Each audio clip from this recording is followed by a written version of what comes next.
তো কেমন আছো তোমরা সবাই? দেখে বুঝতেই পারছো আমি সবে ঘুম থেকে উঠলাম আর এখন বাজে বেলা 1:30। ইয়েস, আমি আজকে অফিস যাইনি, আমি কোনো কারণে ছুটি নিয়েছিলাম। তো আমার ঘুমটা ভাঙলো 1:30টার সময়। যাই হোক, ঘুম থেকে উঠে ঘরের কাজ বাজ তো করতেই হবে, ছুটি তো লাইফের তো কোনো দিন ছুটি হয় না। বাট খুবই লেজি ডে ছিল আমার। ঘুম থেকে উঠে বিছানাপত্র সব গুছিয়ে নিলাম ফার্স্টে, যা কাজ ছিল। দেন তারপরে চলে এলাম ব্রাশ করতে। সকালবেলার প্রত্যেক দিন যা খাই আমি, ছোলা খেয়ে নিলাম। খেয়ে আমি পাস্তা করতে এসেছি, তখন বাজে বেলা 2:30 পৌনে 3টে এরকম টাইমে আমি পাস্তা করতে এসেছি।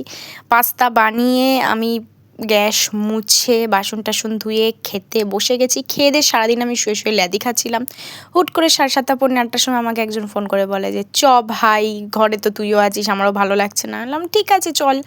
তো ওই রওনা দিলাম আমি আমার বন্ধুর উদ্দেশ্যে।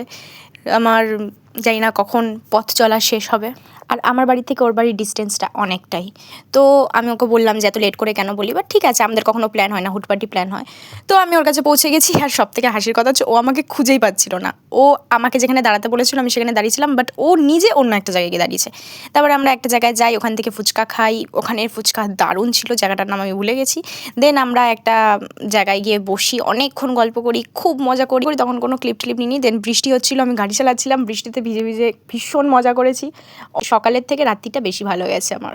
তো এরকমই ছোটোখাটো জিনিস তোমাদের সাথে শেয়ার করতে থাকবো। আর আমার ভিডিও তোমাদের কেমন লাগছে অবশ্যই কমেন্টে জানিও। আর যদি ভুল কিছু হয়ে থাকে সেটাও জানিও, তাহলে সেটাকেও আমি অনেকটা বেটার করার চেষ্টা করবো। আজকে ভিডিওটা এইটুকুই, দেখাচ্ছে নেক্সট মিনিট।